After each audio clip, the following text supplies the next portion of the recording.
Kumusto kumukumakarapa amathaqonsele entshebeni.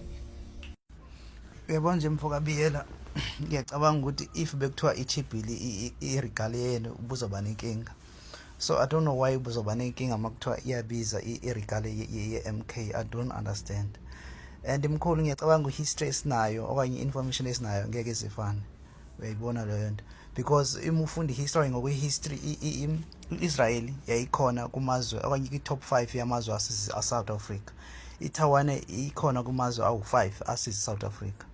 Uma ubuya e-Africa i-Tanzania, Zambia is one of them. Ngikhuluma nge-Africa ke manje. So i-Morocco ayiveli indawo. Angani ubuyakwazi lokho. Ngikhuluma ngo-1948 to 94 mkhulu. Ake ni politics ngendlela eqondile kanye esile mfoka biyela please. Khumuka isiqoko khumuka umakarapa amathaqonsele entshebeni ilephu. Yeah. Hayi ngixolise nganya kwethu ukuthi ngiphuze ukubuya kanje kuwena.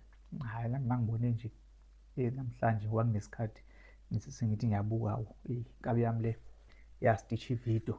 Hayi yachaza futhi uyagxeka ngendlela ke ukubona ngikhulume ngayo. Engaqinisekisa inkabi yami ukuthi ke ayikho into engiyikhulumayo engenaso isiqiniseko sayo.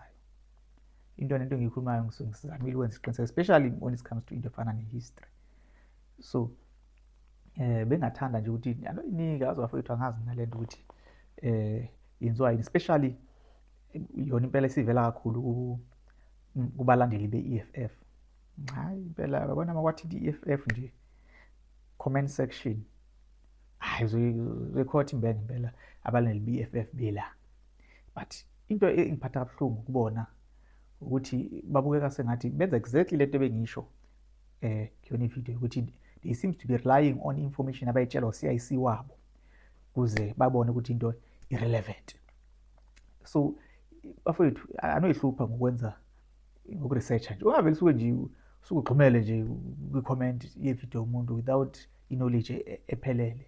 Uyabona bafole yenzile ayikhona futhi uyakwena fanele ikhumbule ukuthi la ko TikTok izinto ziyahlala. Ngisho ingane zenu uzobuka ukuthi ubaba yini leseyikhuluma la. Uyabo lonto. So ake sikhulume lana mhlawumbe right ke okay mhlawumbe right engizoyibeka ngayo ngoba kona ukuhlukanisa kufanele sikwenze. Asiyeke le ekipa asiyeke ngoba ngibonile ukuthi you understand total ukuthi ngikhuluma ngani kule ekipa. Futhi awuzange uzo understand into engikhuluma ngayo. So inkulumo yami egcwele ngeke ngiyifake la kwindaba yeMorocco nezwe la kaIsrael. Yeah, ngokusho kwakho ukuthi iIsrael i-partner South Africa. Yes, aqinisile ngiyavumelana nawe. Ngivumelana nawe impela kodwa kusho awungizange ngikhuluma ngani. Yeah, i-partner impela Israel has been a partner for many years even with apartheid government of South Africa. Partner beshare ngisho i-nuclear besebenzisana ku-nuclear. So into engayisho ukuthi ke mina mfowethu ngikhuluma nge-ANC, ngikhuluma nge-struggle against apartheid government. Angikhulumi ngama-allies ilokhuza umbuso we-apartheid. Maybe wena uthe mawusesha-ke wagugulisha u-government.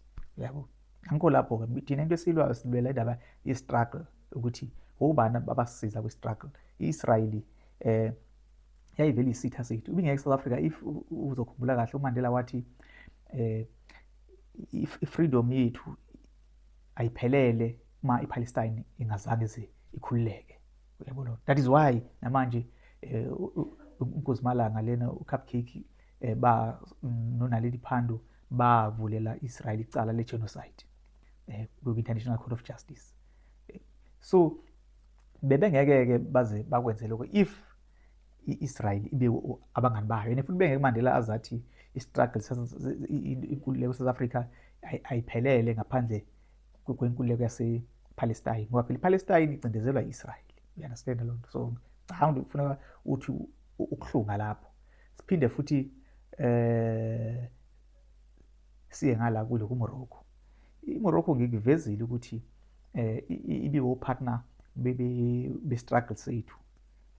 Angazi ke kwabe kwenzakalani ke lokwakhona ama-strains khona, but ke bebewo partner bethu. Manje wena uthi ukhuluma indaba zo 1940 bani bantu now iMorocco ayiveli ndawo. hayi bafowethu bafowethu i-information engithatha ngempela iMorocco.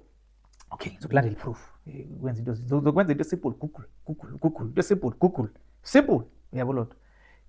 iMorocco ndoda yayilekelela umkhonto wesizwe ukutraina amasosha lapha eMorocco besixhasa nangezezimali. So angazi ukuthi wena uthi awuthi bengenza into simple thing vele ngikuvezela Google. Okay, asiqale nge-Israel. Yes, Israel provided significant military, technological and nuclear assistance to apartheid South Africa, particularly from the 1970s through the 1980s. Facing international isolation, both nations formed a clandestine strategic alliance centered on evading United Nations arms embargoes and bolstering their respective defense capabilities. Sikhuluma ke lana ke nge-Israel. Ibisebenzisana nobani? Nohulumeni wobandlululo. Ayikazi Israel isebenzisane kwi-struggle sethu. Ibi on the other hand, futhi ke bokuyisitha sethu. Bokuyinto enjalo nje. So angikwazi ukuthatha ukuthi South Africa ilokhuze njalo ANC noma kodwa phela uthe South Africa ngingakho ngithi wena ingathi vele wayinhlanhlathela nje wayikhulumela okunye nawe ngikhuluma okunye. Okay, right. Asize kuMorocco ke. Yes, Morocco provided crucial political, financial and military support to the ANC during anti-apartheid struggle. In the early 1960s, the kingdom hosted and trained early members of the ANC's armed wing, umkhonto wesizwe, MK. So angazi ke ukona uthini mawuthi iMorocco ayiveli ndawo. Ngicabanga ukuthi lokho ke kukuvezele ngokusobala ukuthi ke ngisuka phi ke nento bengikhuluma manje wena ke vele wathatha hey wavele wadive nje mfowethu yile ku-Indian Ocean.